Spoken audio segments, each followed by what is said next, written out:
It began falling in the morning. I noticed it at the start of second period biology, but I guess it could have started at the end of first period. Snow really isn't bound by a class schedule. There wasn't much to it at first, and it had been snowing a lot that month, so I didn't give it much thought. It was those small flakes, like grains of sugar.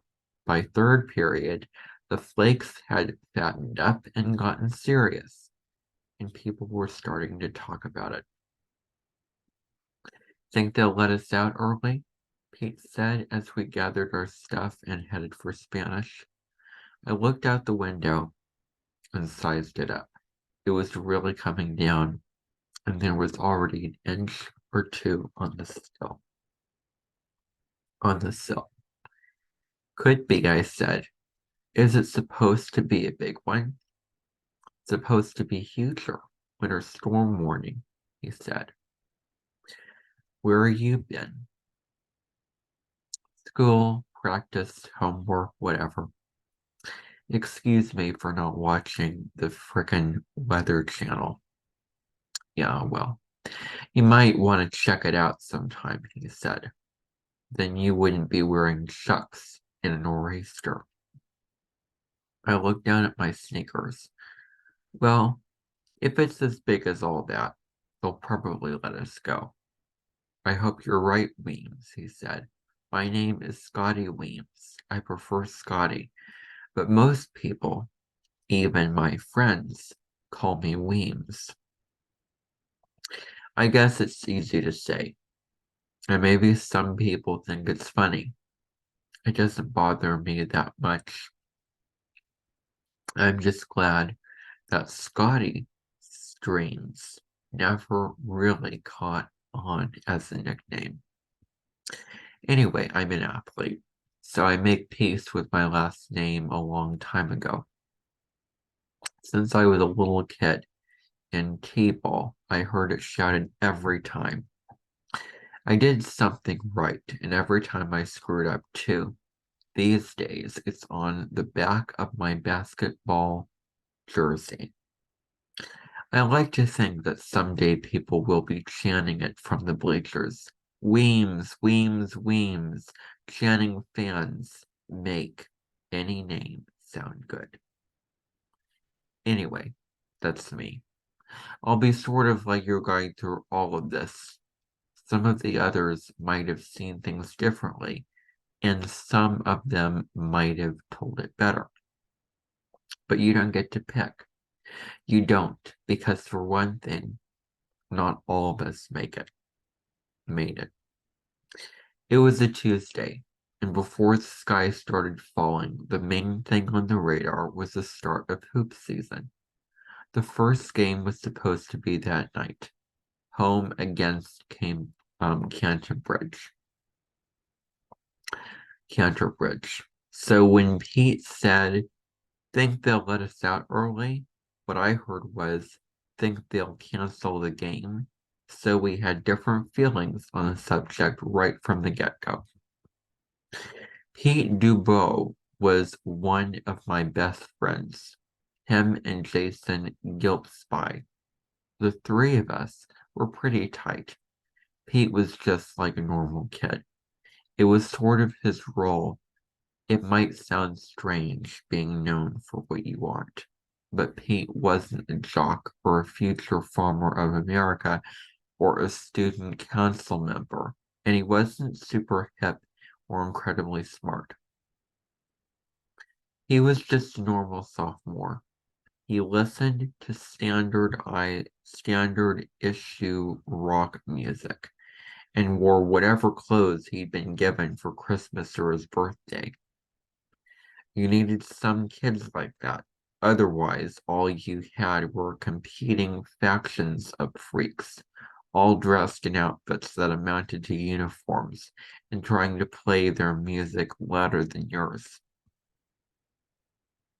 So for Pete, early dismissal just meant more time at home, playing video games and eating pizza rolls.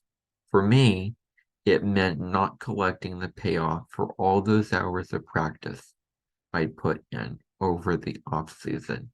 All those jump shots I'd taken to the gym and out in the driveway and at the courts down behind the library. It meant time for the other shooting guards to catch up, to keep their minutes, or to take some of mine. They're gonna cancel the game, I said to Pete. That's for sure. Oh yeah, said Pete. Bummer. Pete didn't shoot hoops. Not in the team anymore, anyway. Neither did Jason. They were the same friends I'd always had. The neighborhood kids I'd ridden bikes with in the cemetery when we were like 9. Our mom sent us there because it was better to ride around where everyone else was dead than out on the road where the traffic would kill you. I guess it's kind of weird to still have the same friends act as when you were a little kid. It's not like you've expected to move on by high school, but you're definitely allowed. And most jocks run in packs, you know. But I was a sophomore on varsity, so I was kind of an outsider on the team anyway. There were only a few of us, and I wasn't a star like Kyle or buried deep on the bench like Joey. So I was an outside shooter and just kind of outside in general. I didn't need to hang out with my teammates though. Those guys would like me just fine when I was a starter, and that was my goal for this season. As for my real friends, Pete, Jason, and maybe Eric on his good days, I didn't have to prove anything to them. I didn't have to shoot 40% from downtown for them. I didn't have to shoot at all. I'll tell you one thing, said Pete as we settled into our seats across the aisle from each other in Spanish. It's better not get in the way of the dance on Friday, 'cause I am going to get me some. Yeah, some of your own right hand afterwards, I said, because you can't concede a point like that. No way, man, he said. And he wanted to say something more, something about how Marisa was going to be there, and had I already forgotten that he'd gotten his hands up her shirt just last week. And if he did ask that, I would say, how could I, as many times as you've reminded all of us about it since then? But the bell rang and cut him off. Hola, class, said Miss Channing in her signature fractured Spanish. Hola, Senora Channing, said the girls, mostly, some of them burying their noses deeper by rolling their R's. I looked over at Pete, and he gave me that look, opening his eyes wide and shrugging his shoulders forward as if to say, you know what I mean? I did, but that dance would never happen. Looking back on all of this, I shiver a little, thinking of what took its place. Images creep in, black smoke and blue skin. But again, I'm getting ahead of myself, way ahead. You haven't even met everybody yet. We caught up with Jason after class. Everyone was talking about the snow. It was coming down in rolling sheets by then, like white curtains blowing in the wind.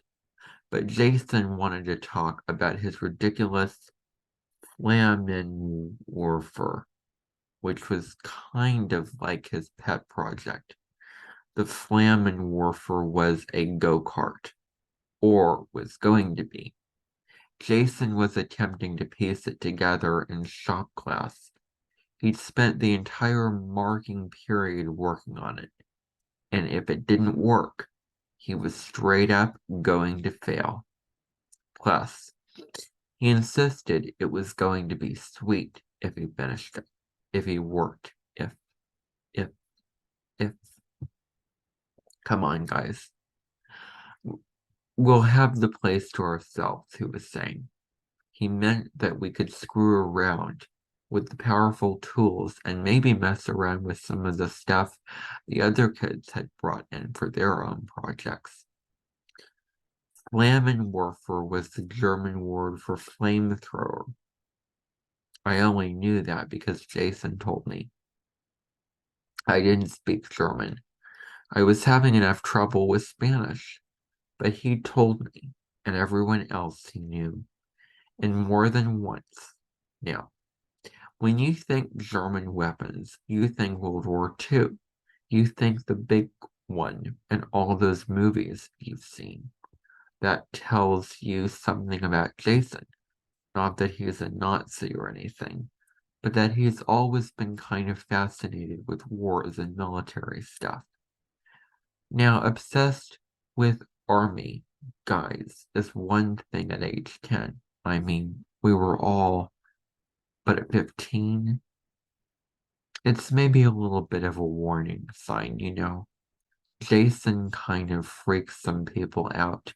Not the kids as much as some of the teachers. Truth is, he'd probably freak me out a little too, if he hadn't known him since we were really little. Case in point, he was wearing a long-sleeved blue t-shirt that said, "Long distance. The next best thing is to being there." It was an old phone company slogan, I think, but the picture on the shirt was of a sniper's rifle. "Can't do it, man," I told him. "I've got a game tonight."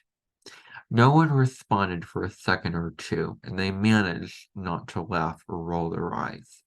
But I knew what they were thinking. Maybe I added. I was surprised how defensive I sounded. And I guess that was enough to get a reply. "No way that's going to happen," said Jason, flicking his hand toward the window in the snow outside. Without even looking out there, I knew it was right. But it still kind of ticked me off, that hand flick. It seemed like he was just diminishing it, dismissing it. It's the first game of the season, I was thinking. You can't just wave it off like you're shooting away a fly. "Come on, guys," said Jason. "It's almost done. I'll be able to test the engine again soon." "Yeah," said Pete. "And then you just have to figure out some new way to keep that engine hooked up to the friggin' wheels. If it even works." "Whoa, whoa, whoa. What is this negativity?" said Jason, sort of fake offended. "Not if, when it works." "When it explodes, more like," I said. "Well," said Jason, breaking into a smile, "at least that'll be cool to watch." "Yeah, I don't need all these fingers anyway," I said. We were just joking around at this point, and that meant, basically, that we were going to do it.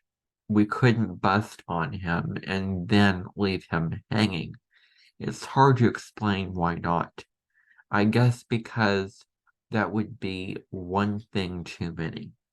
We all knew we were probably going to stay after and help him. But there were still some logistics to work out, some possible defenses. "I don't think so, man," I said. "If it's early dismissal, there won't be any late buses." "Nah, it's cool. My dad'll pick us up. He's got the truck, four-wheel drive, you know, and he's working like 2 miles from here today, just across the river in Canton." The high school was kind of out in the middle of nowhere, on a big tract of what used to be farmland. That's kind of a big deal, and I'll get back to it later. For now, all you need to know is that 2 miles away was about as close as anyone was liable to be. "I don't want to be here all night," said Pete.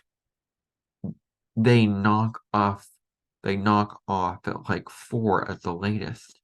Yeah, I said, just going through the motions of resistance at this point. But will shop even be opened? Holloway, Holloway will be gone, just like everyone else. Are you kidding, man? He loves it when anyone stays after. That was true. That old man enjoyed any sign that people were taking an interest in his class. Jason paused and then said, "Lock up when you leave," in a pretty good imitation of Holloway's voice. I looked over at Pete. He shrugged.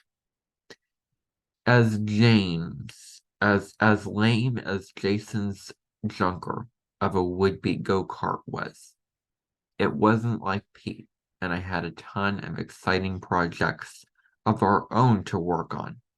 My game wasn't going to happen, and it was just another Tuesday for Pete. All right, I said at last, but let's at least wait for the announcements. We knew they were coming. Game canceled would probably be first, then early dismissal. A speaker hung on the wall above our heads in the hallway, but it stayed silent for now, and we had to bust our butts to get to class.